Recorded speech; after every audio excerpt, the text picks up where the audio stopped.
ईद के दिन बनने वाले खानों में मेरा फेवरेट है मटर कीमा। और आज मैं आपके लिए मटर कीमा बनाने के कुछ ऐसे टिप्स एंड ट्रिक्स लेके आई हूँ जिनसे इतना मज़ेदार मटर कीमा बनेगा कि खाने वाले आपसे रेसिपी पूछेंगे। आप यकीन नहीं करेंगे, मेरे बड़े भाई आए थे और उन्होंने मेरे से पूछा कि ये कैसे बनाया है तुमने। बनाना शुरू करते हैं। बिस्मिल्लाहिर्रहमानिर्रहीम।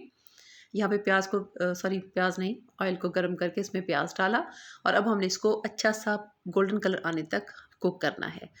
प्याज मैंने 2 लिए हैं, आप चाहें तो कम भी ले सकते हैं, लेकिन हम अराई हैं, थोड़े प्याज से हमारी तसल्ली नहीं होती, हमें बहुत सारा प्याज चाहिए होता है। और अब जब इसका अच्छा सा कलर चेंज हो जाएगा, खूबसूरत सा गोल्डन कलर हो गया, इसमें डालना है ज़ीरा, लौंग और दालचीनी। ये गेम चेंजिंग है, इससे आपके जो उसकी खुशबू होती है कीमे की वो बिल्कुल बदल जाती है। और यहाँ पे मैं टमाटर और लहसुन अदरक का पेस्ट शामिल कर रही हूँ, लेकिन सब्ज़ मिर्च काट के डालनी है। कीमे में कभी भी मिर्च का पेस्ट नहीं डालना, फ्रेश लें, काट के डालें, इससे खुशबू भी उम्दा बनेगी और जायका भी बहुत ही लाजवाब आएगा। और अब हमने इनको अच्छी तरह से कुक कर लेना है। एक अच्छा सा मसाला इसका बनाना है, ये देखिए। और इसमें डाल देंगे फिर हम बेसिक स्पाइसेस, हर खाने में इस्तेमाल होने वाले नमक, मिर्च, हल्दी और धनिया पाउडर, क्योंकि ज़ीरा हम ऑलरेडी शामिल कर चुके हैं। वो मसाले जो हमारे हर सालन में इस्तेमाल होते हैं।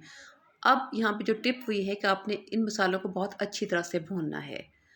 इनके ऊपर हल्का सा पानी का छींटा लगाना है और फिर इनको तकरीबन 1 से डेढ़ मिनट तक अच्छे से इनको भून लेना है। इससे जो मसाले हैं इनकी खुशबू बहुत बढ़ जाती है और जायका भी बहुत बढ़ जाता है। अच्छे से भूनने के बाद फिर इसमें शामिल कर देंगे कीमा। यहाँ पे मैं बीफ का कीमा बना रही हूँ, आप चाहे तो मटन ले लें, चाहे तो चिकन का कीमा ले लें, तरीका यही होगा। कीमे को अच्छी तरह से धो के छलनी में डाल के रख दिया ताकि इसका पानी अच्छी तरह से निचड़ जाए।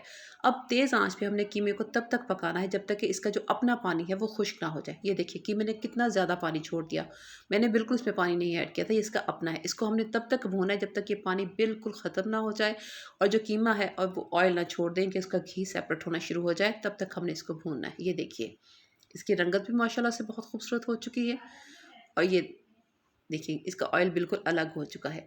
अगर तो चिकन का कीमा हो तो इस स्टेज पे कीमा हमारा तैयार हो चुका होता है, लेकिन अगर ये बीफ और मटन है तो अब हम इसमें डाल देंगे पानी ताकि ये अच्छी तरह से गल जाए।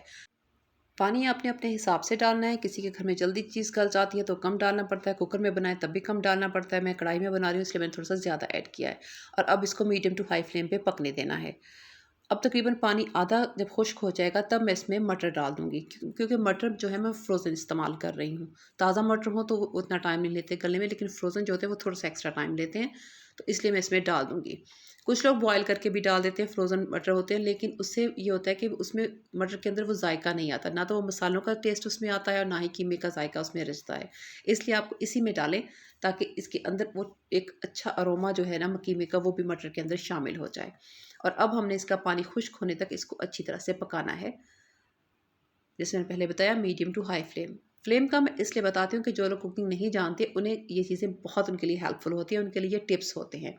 अब जब इसका पानी अच्छे से खुश्क हो चुका है तो एंड में हम इसमें डाल देंगे गरम मसाला और ताज़ा ताज़ा खुशबूदार सा सब्ज़ धनिया।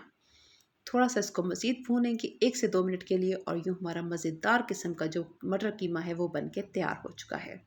एक बहुत ही लाजवाब और खुशबूदार किस्म का खुश जायका सा सालन बन गया है। मैं एंड में सब्ज़ मिर्च भी लाज़मी काट के डालती हूँ, ये टोटली ऑप्शनल है।